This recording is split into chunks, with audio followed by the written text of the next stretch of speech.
'Tis said that a city of gold can be found where the golden condor dwells.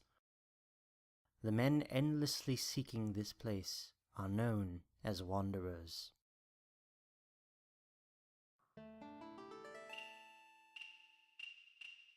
That golden city sleeps at the top of Table Mountain, hearing rumors of the land of the sun on the wind. Many wanderers have sought its peak. However, all have failed.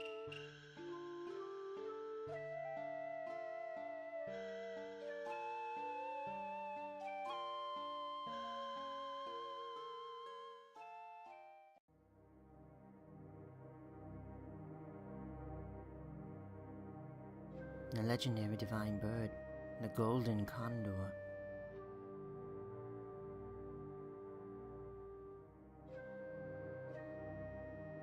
It is said that it lives in a spectacular golden city.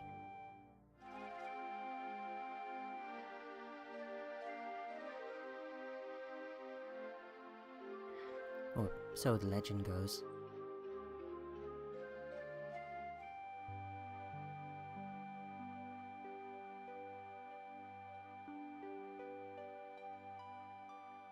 When I first started investigating that legend, I met a young wanderer. His name was Shiren. Heeding a friend's dying wish, he started out on a long journey. It's been half a year since we met, though we're constantly bickering. All right. Shiren, over there.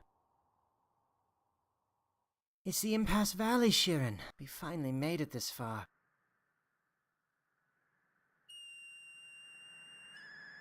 Can you see that huge mountain in the middle there? The land of the sun is at its peak. Come on, let's go!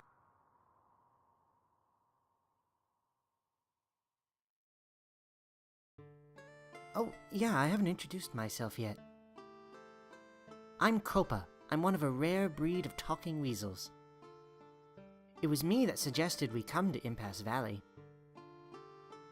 That's 'cause I heard rumors of the Golden City. But getting this far has been really tough.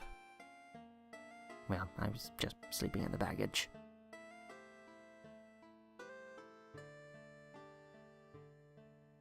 Ah, hey, wait up!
Looks like both of us slept well. Just a little bit further to the Valley Inn. Let's go, partner.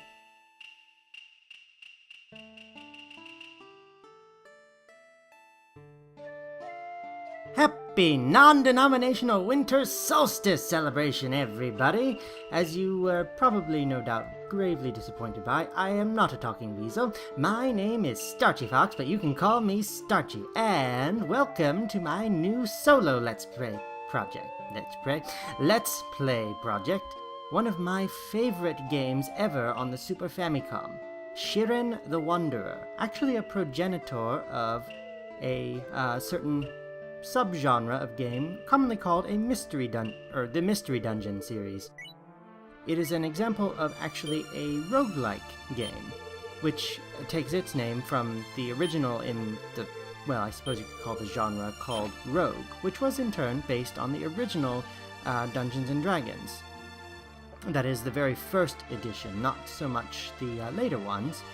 The later ones did not have the random dungeon generation routines that the first did, as, oh well, I am given to understand, based on a certain column by Dan Harris called Let's Play, which appeared at GameSet Watch. At any rate, for those familiar with the Mystery Dungeon series, Shiren the Wanderer will look very familiar. It's somewhat the progenitor of a lot of the conventions that we see in this series. And as you can see, as I'm playing through the game here now, this is the Valley Inn, the very first town of the game. There are certain features here, but it's mainly just a staging ground before we set out onto the main dungeon. And here we have, well, this is seismologist Fee, who I've never quite understood. I'm not quite sure if he's a racist stereotype or what. His English is slightly broken, and I'm not quite certain what culture he's meant to represent. But at any rate, before going into the dungeon, it would behoove one to do one of his puzzles. There are 50 in all, and at the completion of them, he will give you an item, and each one serves to demonstrate some particular aspect of the dungeons. In this one, you can see that there are different tiles scattered about the ground here. Now, one cannot walk over either of these puddles or, well, pillars holding up the ground. But there's another difference here. One cannot walk diagonally past these pillars. One can walk up, but not to the side. But these puddles in the ground have what are called soft corners, and one can traverse them. Riveting. But this will become a bit important later. The dungeons themselves are randomly generated, but Fee's puzzles are fixed, and at the completion of them, we get... Oh, that's nice. I'll show what that does in a bit, but a bit earlier, you saw me deposit an item in this building here. This is actually, if we talk to this chap, revealed to be the warehouse. And as he says, if we happen to die on our journey, which, oh, trust me, on this game happens quite frequently, we will be able to preserve certain items for a later run. We don't need to say that, but I deposited the rice ball that I obtained earlier here, and you can get one from the bartender every time you start a run, as just provisions. Just go talk to him, he'll get something to help you start out on your journey. So, coupled with the random item from Fee's puzzles, you can get a little bit of a head start on the dungeon. And here we can trade places with this chap. If we talk to him, he'll just say, do you know how to trade places? And explain it. All you have to do is hit B. But I think we've dallied long enough. As Copa indicated, we are at Impasse Valley, so it's time to brave the course. Let us go on to the old cedar-lined road. Oh, isn't that a poetic name? Now, there's a few things I want to point out here. First of all is that this dungeon is randomly generated, as I mentioned before. But look at these areas. These outdoor areas are absolutely gorgeous. This is one of the reasons I love this game so much. You will hear me gush about this quite a bit, but the pixel art here is just amazing. And I love it. Oh, yeah. There's nothing that way, is there? But each of these rooms is connected by corridors. They choose, I believe, from a bank of different rooms, and I will be going throughout the dungeon, trying to show off and comment on things as I can. Now, the way this is going to work, because this game is randomly generated, I will be probably playing through and commenting live the first time that I go through something, and then thereafter simply providing commentary as a post-thought if I have to retread certain ground. I'm pretty good at this game, but even, there are certain things that will defeat even me. Bad luck and such. And especially having to talk over things.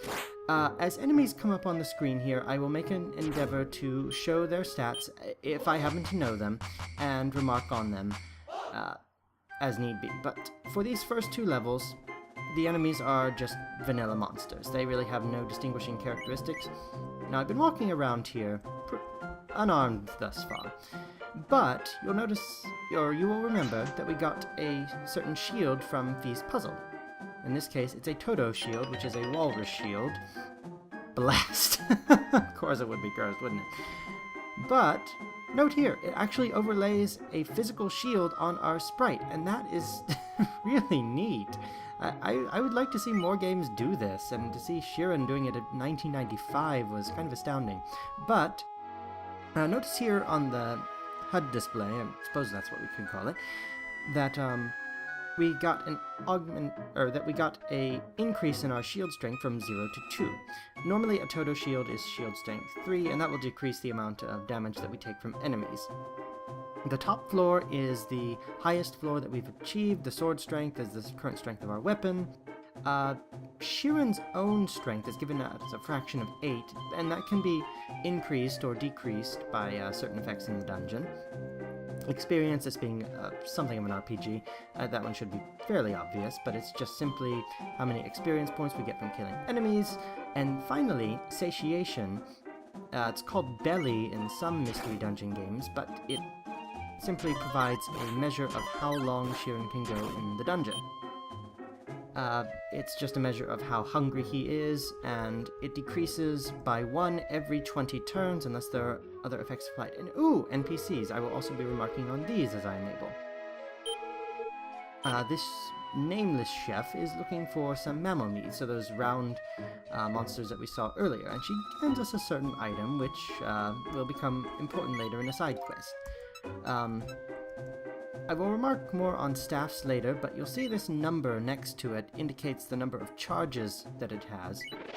Because it's 0, if I wave this, it does nothing. And if I wave it again, it still does nothing.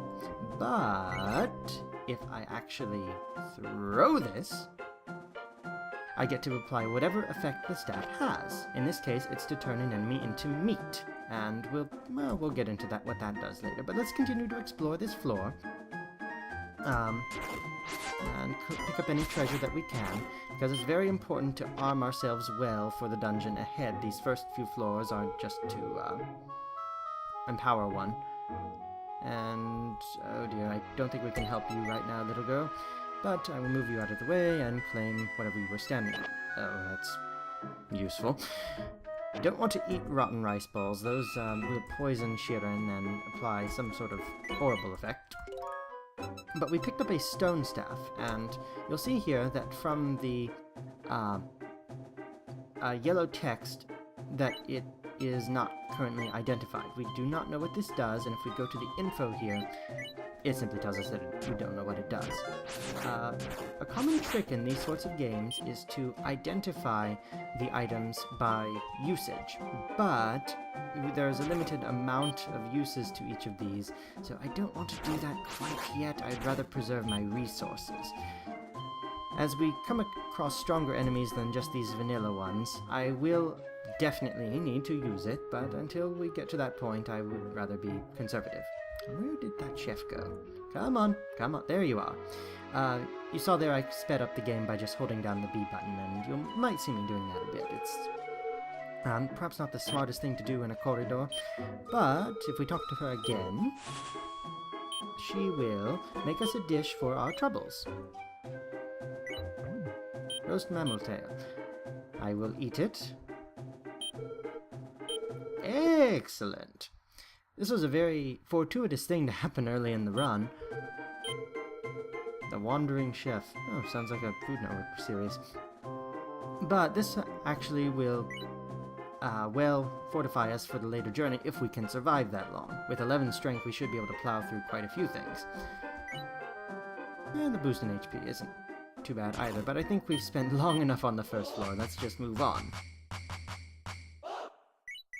And the old cedar-lined road has 2 floors to it, so let's continue to explore.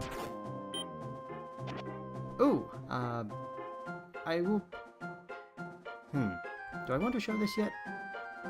Nah, plenty of opportunity to show that. One thing I do want to demonstrate. If you hold down the B button and cross onto a item, you can actually step on the item without picking it up automatically. And the reason that might be important is you have a floor option when you do that. Now, this is just a bag of money, Gitan being the unit of money used in Shiren. And I can either take it or toss it at enemies. And the reason you might want to do that is because it actually deals a certain amount of damage, equal to the amount of Gitan found divided by 10. I believe it rounds down. But that can be useful, but none of these enemies are anywhere near strong enough to make that worth it. I'm going to take another opportunity to just, gosh, look at this. This is gorgeous. I grew up in a forest, so there's a lot of care put into this.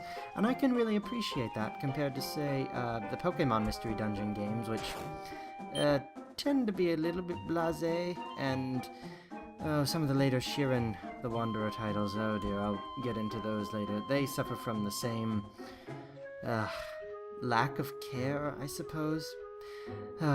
Whenever I've played them, I just get the urge to come back and play Shiren. Ooh! We are getting rather lucky.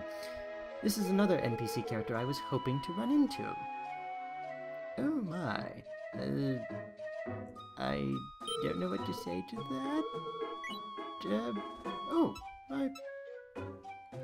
Alright, I'd be up for a back rub. I think that's what you're insinuating.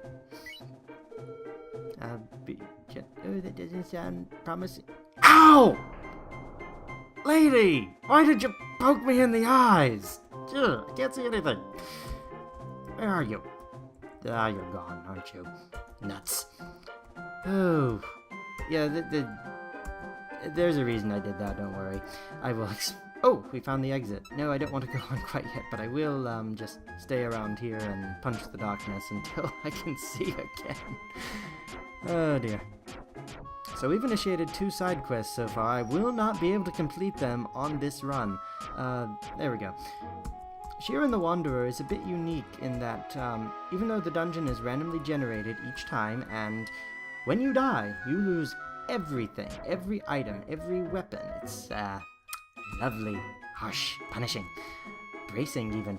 But there are certain events that carry over from run to run, and that can really give the player a sense of progress. I love the way this game is constructed, and okay, we picked up a bronze shield there.